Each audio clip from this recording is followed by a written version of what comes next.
ګرانو لیدونکو السلام علیکم. تاسو پام راړوم د نن ورځې تازه لنډو مهمو خبرونو ته.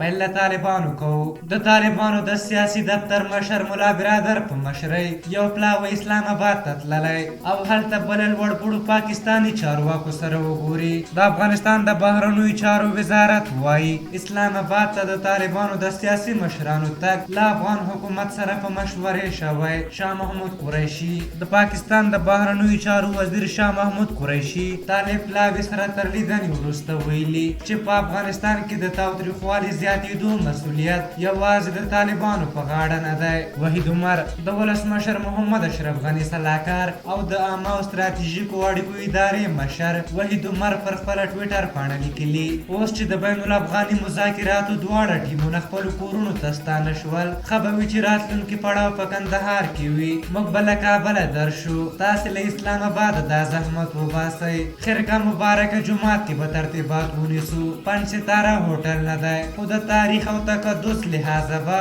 د افغاني اسلامي او پایدارې سولې لپاره بهتر وي. عبدالله د مصالحې علي شورا مشر عبدالله د افغان حکومت له مذاکره کوونکي پلاوي سره کتلي د دوی هڅې ستایلې او بریالي بللي. په دغه کتنه کې د افغان حکومت مذاکره کوونکي پلاوي مشر محمد معصوم ستانکزي ویلي په لومړیو کې مقابل لوري فکر کولو چې د افغانستان اسلامي جمهوریت مرکچي پلاوی له بېلابېلو ډلو څخه استازولي کوي، اما موږ ثابته کړه چې له کوم شخص یا ځانګړې ډلې استازولي نه کوو. د افغانستان له اسلامي جمهوریت او د ټولنې د بېلابېلو برخو څخه استازولي کوو. منځ کې یو دوه بهرني خبرونه راخلو. د نجات نړیواله اداره وایي چې په 2021 کال کې یمن هېواد تر ټولو زیات د بشري ناورین له خطر سره مخ دی او پاکستاني پولیسو د پښتون ژغورنې غورځنګ یو مشر علي وزیر نیولی او زنداني کړی. او وروستی خبر دا دی چې ولسمشر غني وایي طالبانو له افغان امنیتي ځواکونو سره